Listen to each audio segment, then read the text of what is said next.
Hey, what's going on, guys? What's going on? I hope you guys are having a wonderful day. Welcome to drboycetv.com, the home for intelligent Black people.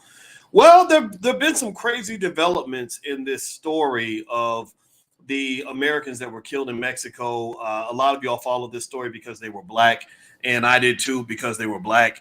And let me tell you, there's some good news and some bad news. Well, I don't even know if there's any of it's good news, but there's some interesting angles that's going to make the story real interesting once they start digging into it. So get comfortable, buckle up your seatbelt. We're going to get started on drboycetv.com right now.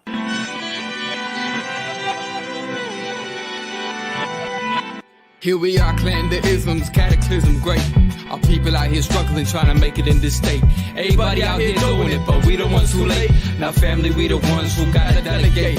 Get that money in the power, never be fake. Stick to cosign for 3. What did he say?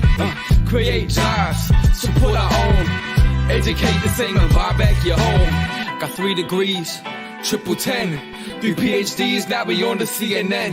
DBTV, let's talk about negligence. Ignorance is bliss, but we can turn it to intelligence. Believe none of what you hear, half of what you see. Let's break it down here on Dr. Boyce TV. Here we are. Hey, what's going on, guys? Welcome to drboycetv.com, the home for intelligent Black people. My name is Dr. Boyce Watkins, and I was reading up on this thing that was going on in Mexico. I assume most of you have been following what happened in Mexico. How many of you saw or followed along with the story of the Americans, the Black Americans that went to Mexico and they were, killed? 2 of them anyway, and 2 of them made it out alive. But I think at least one of them is in critical condition. And let me just tell you this. This story is getting more and more interesting by the second, and I'm going to break down a couple of interesting things. First, as we get started, do me a favor, hit the thumbs up button, thumbs up, share, subscribe. I also just got to LA. We're here for the Black Wealth Bootcamp. We'll be here Friday and Saturday, so if you'd like to join us and learn about Black Wealth, we're going to go through my book, The 10 Commandments of Black Economic Power, in extreme detail. If you'd like to be a part of that and a part of this networking session with hundreds of people, feel free to just go to boycewatkins.com and take a look. All right, so here is, okay.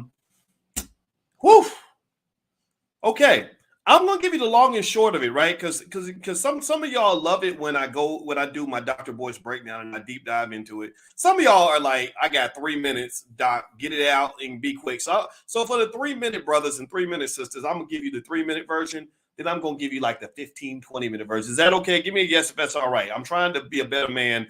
I'm in LA and I'm inspired with the sunshine and all that. So let me go ahead and try to be a better man today.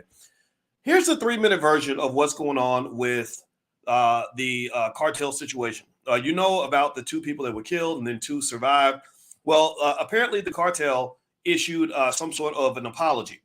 They wrote a letter and they actually found the guys who did it, or that they claimed to do it. They sacrificed members of their own group in order to, sorry, that's Kanye West. Let me take that off.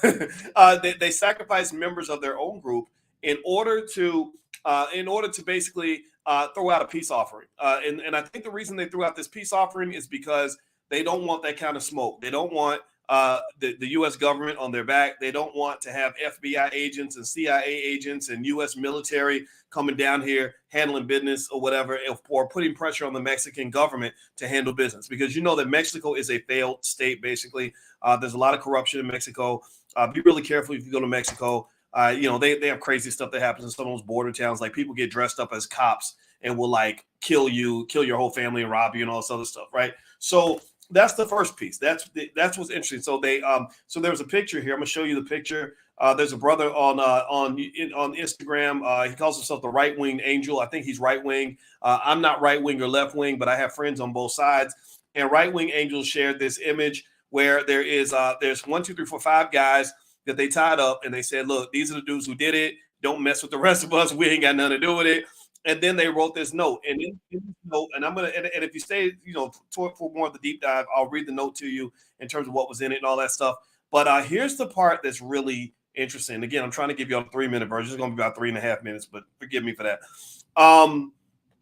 They are now trying to basically make the argument that maybe some of the people that went down for the tummy tuck wasn't just trying to get a tummy tuck, if you know what I'm saying. Right? Maybe possibly they're trying, the Mexican government, because they're now back on their heels. They're now getting defensive. they're basically showing criminal records of some of the people that went across the border related to drugs. Now, I'm not going to sit here and speculate one way or the other. I know some of y'all might get mad if I even bring it up, but this is what Reuters was reporting. And I was reading the Reuters story, and here's what Reuters said. They said, in view of the prior convictions, quote, it cannot be ruled out that the attack against the Americans could be directly linked to drug trafficking operations, which their assailants believe the Americans could be carrying out. So Reuters is still trying to investigate. They said a Reuters review of South Carolina state records found that Woodard, one of the individuals who was involved in the situation, I got to check to see if he was killed or if he survived. They said he was convicted 5 times between 2007 and 2016 of drug-related crimes. 5 times, 5 convictions. One time is maybe it's an accident, wrong place, wrong time. 5 times, that might mean, that might be your profession. I'm not hating. I'm not judging. Just, y'all know what it is, right? It said nearly all were minor offenses, though. However, but they included one of manufacturing banned narcotics with the intent to distribute. They said Brown was convicted twice in 2015 for possessing small amounts of marijuana and concentrated cannabis. Cannabis, I mean, that's, come on. But remember, Mexico produces a lot of the cannabis. They still they're still involved in the cannabis trade. I know we have cannabis distilleries and all that in the U.S., but Mexico, they still gonna be in the game. They ain't gonna give it all up. They said, let's see. They said records also show that Williams was in 2017 convicted for the manufacture and distribution of cocaine, although this was not mentioned in the Mexican document seen by Reuters. Americo Villarreal, governor of Tamaulipas. I'm jacking up Mexican words today. Forgive me. And those of y'all that only have 3-minute attention spans, you're welcome to leave class now. You can go. You don't have to stay because I know how I get. I admit that sometimes I got to go deep. So, okay. So he said that during a news conference on Monday that the group had gone to Matamoros because McGee was planning to have some cosmetic surgery done, citing testimony from their relatives and U.S. officials. Tamaulipas Attorney General Irving Barrios told the same news conference the 4 were likely mistaken for somebody else, while stressing that other lines of investigation remain open. Reuters could not ascertain how a drug gang might have known Americans with drug convictions were arriving in Matamoros. It is also not clear if Mexican authorities have other evidence that might point to a drug-related motive for the abduction, which occurred in broad daylight. The document seen by Reuters stated that a faction of the Gulf Cartel had a, quote, iron grip on illegal activities in the area. Now, I'm telling you, there are some of these little border towns where it looks like it took me out of the picture. So forgive me. Y'all can still hear me, right? Let me know if you can hear me. Give me a yes, you can hear me. I'm going to try to turn my camera back on. It looks like my camera's not. There we go. I'm back. Can you hear me okay? Let me know if you can hear me okay. But anyway, so a lot of these border towns have a lot of crazy activity going on. That's my point. You got to be really careful in these places. There's something sinister here, right? And it's interesting because when you talk about Mexico, the link between the government and the drug cartels, I think, is so strong that you don't know what you're dealing with. Somebody show up at your house dressed as a police officer, and he's there ready to do some dirt, and this, maybe this isn't as bad as even places like Chicago. Chicago's pretty bad. I'm gonna tell you like this. One of the things that they never talk about is, when all those black kids are getting killed in Chicago, right? And nobody knows how to stop it. Lori Lightfoot, the former mayor, couldn't stop it for whatever reason. She claimed she couldn't stop it, although she somehow miraculously found some way to protect all the white people on the north side of town. But on west side, south side, they just getting shot up. One theory that I saw that made sense to me that was in an international magazine, I think it was The Economist or something like that. They basically said that Chicago is a hub for drug activity. That Chicago is, when you're distributing something throughout the country, it's better to have hubs where you bring everything to one central location and then you distribute from that one point, almost like a bike that has spokes coming out of that center hub on the wheel, right? So Chicago is that hub. So because Chicago is that hub, a lot of these drug gangs were coming from South America and bringing dope through black neighborhoods. So the same thing they did in the 80s to black people. Are you hearing what I'm saying? The same stuff they did to black people in the 80s, where they said you could bring your crack, just don't bring it to the white neighborhoods, bring it through the black neighborhoods. I'm going to go ahead and speculate that they're still doing that right now. You know, when you talk about somebody like Lori Lightfoot, who was running Chicago, you know, I'm sorry, she's a fine young man. You know, she tried her best as mayor, and she was a handsome young man. We you know, I jokingly called her Gory Leadfoot. I did not like this lady. I did not think she was doing a good job. I felt like she was part of the agenda, and there was nothing that impressed me about her. I'm gonna be honest with you, but you know, it just really has always been baffling that in some of these neighborhoods, I've had young brothers tell me that they would just go into the alley and find a box full of guns, and that nobody knew where the guns came from. Nobody knew where the guns came from. You know, so this is all. I think I think the Mexican government's corrupt. We know the U.S. government's corrupt. We know that that these drugs just seem to miraculously get back and forth to the United States.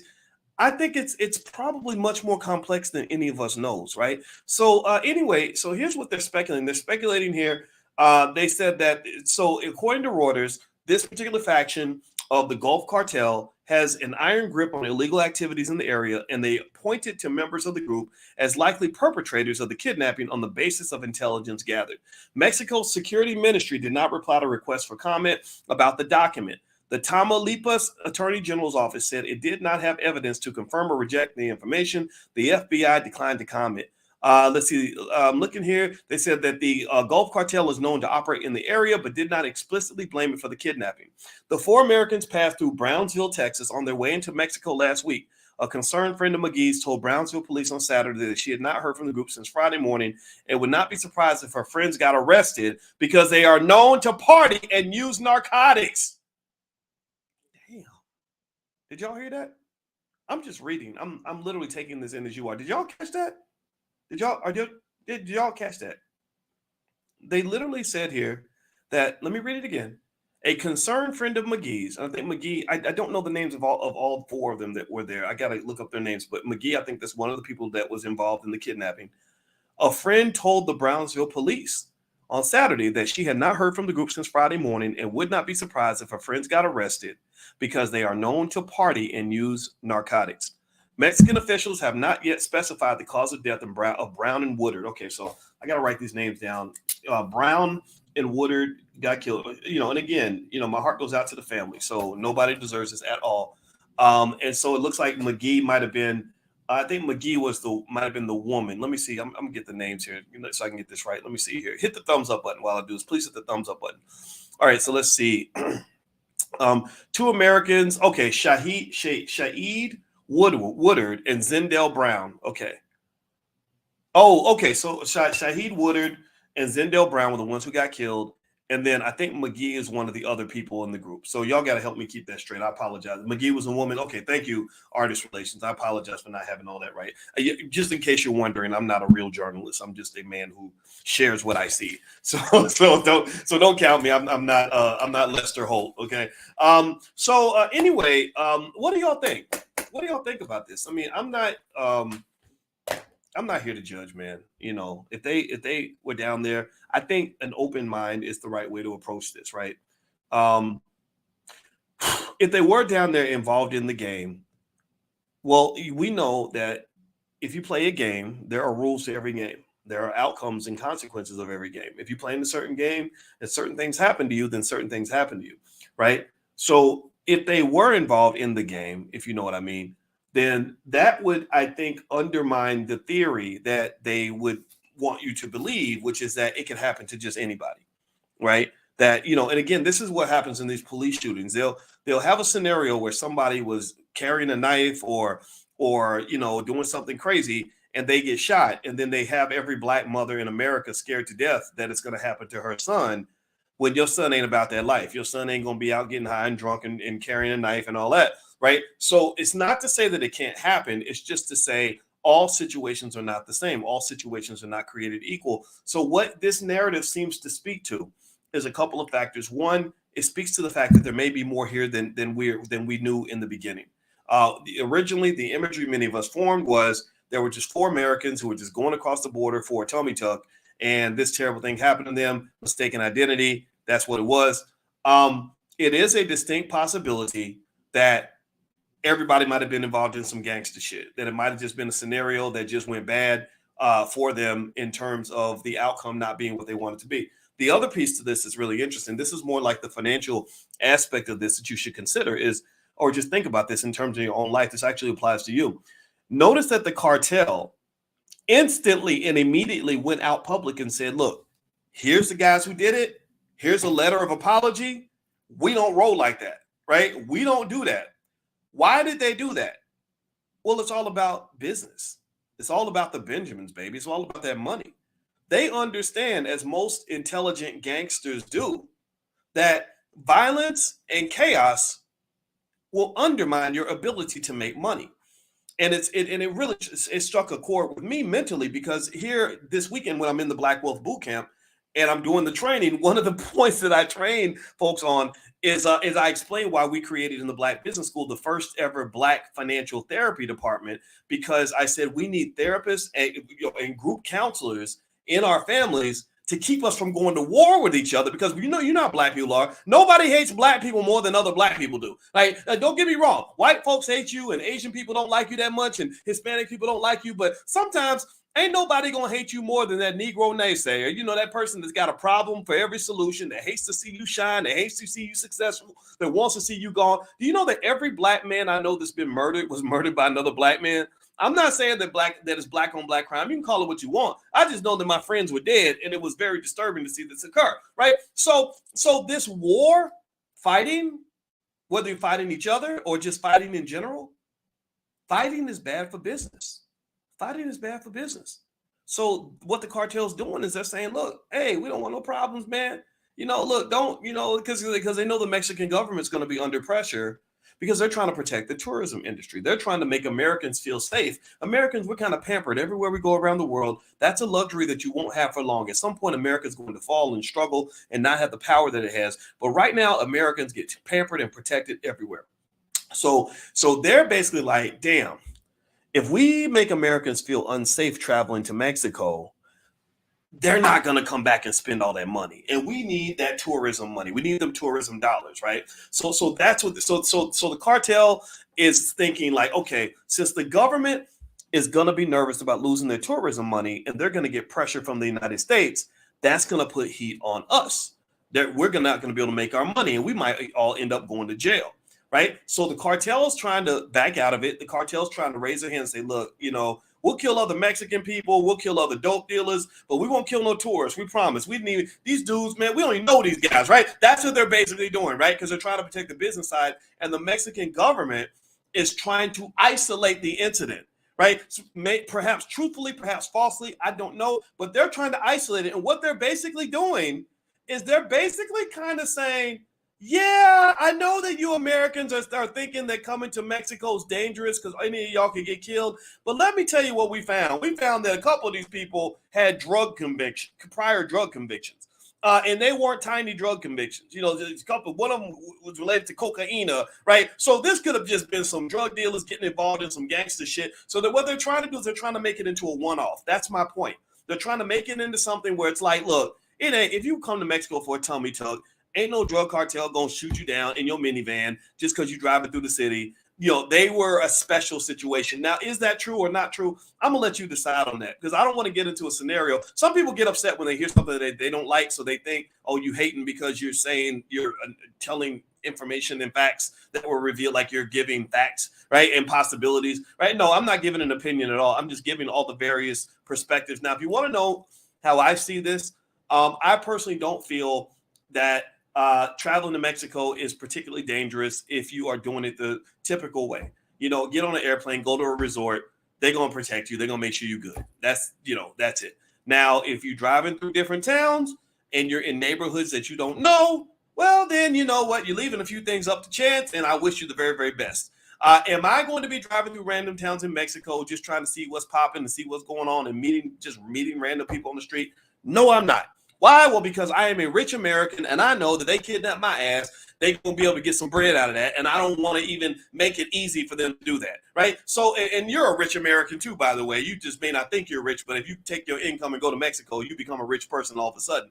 So this is one of the things that I'm seeing here. I'll also say this, in terms of applying it to your own life, what I encourage you to do is understand that what the cartel is showing you, because I bet you they make, $500 million a year or something, is that when you're talking about people that you're working with to build money, economics is a team sport. That's why in Mexico they have naturally built out cartels and gangs that get money together, right? So with black people, what is your cartel? What is your gang? It ain't got to be a drug gang. It ain't got to be a gang that hurts people. I'm talking about just who's your clique, right? And this is actually some of the stuff we're talking about this weekend at the Black Wealth Bootcamp. I did almost 100 pages of notes and slides on this, breaking down various theories specifically designed for Black. I have a PhD in finance. I can design theories, and I put together theories on Black wealth to help you understand things like the wealth rectangle and why family wealth across generations is much bigger than your individual wealth, with you doing it all by yourself and you starting over in every generation,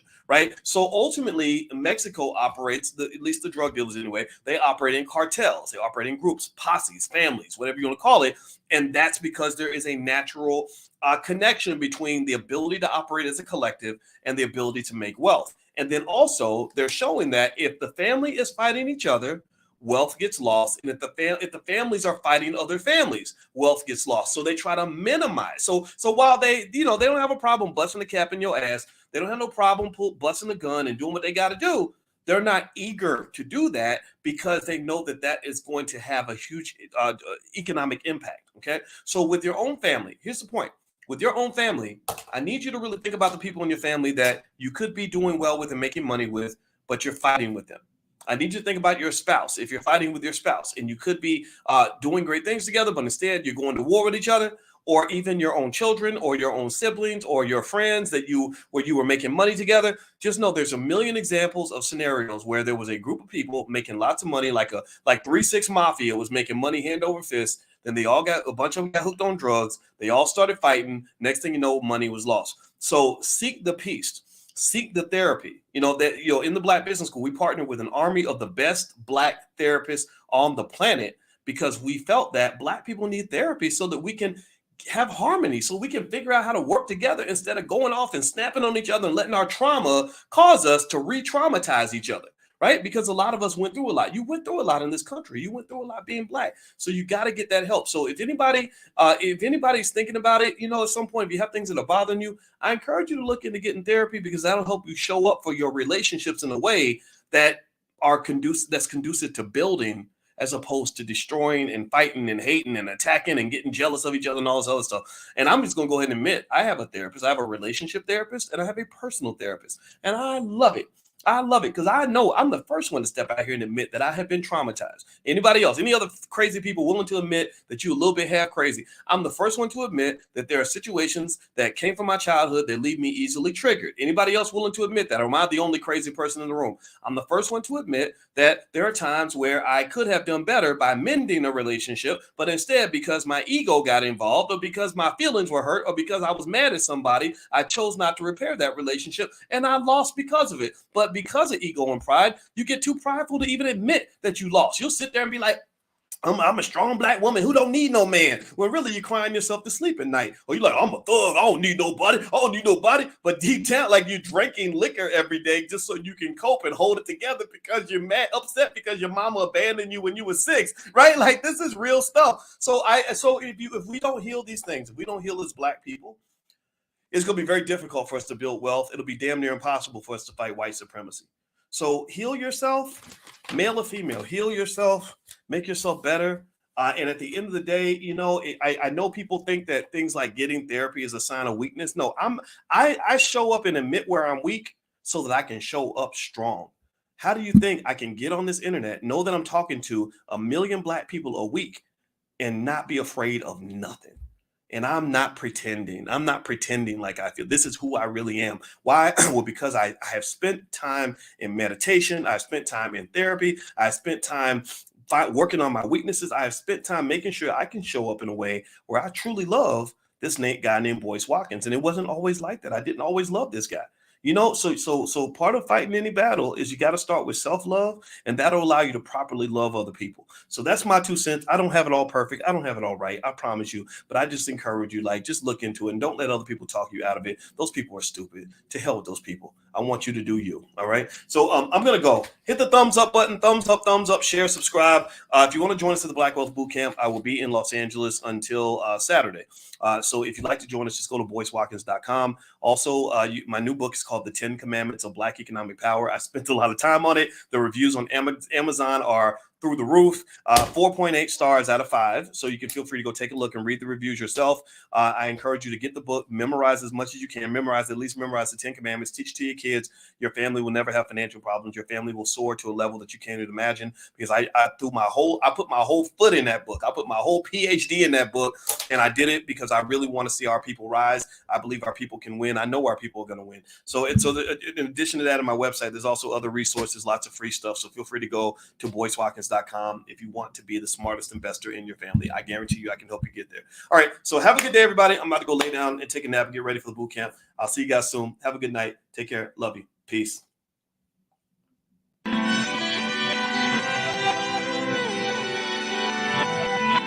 Here we are, clan the isms, cataclysm great. Our people out here struggling, trying to make it in this state. Everybody out here doing it, but we the ones who late. Now family, we the ones who gotta delegate. Get that money in the power, never be fake. Stick to co-sign for 3. What did he say? Create jobs, support our own. Educate the same and buy back your home. Got 3 degrees, triple 10. 3 PhDs, now we on the CNN. DBTV, let's talk about negligence. Ignorance is bliss, but we can turn it to intelligence. Believe none of what you hear, half of what you see. Let's break it down here on Dr. Boyce TV. Here we are.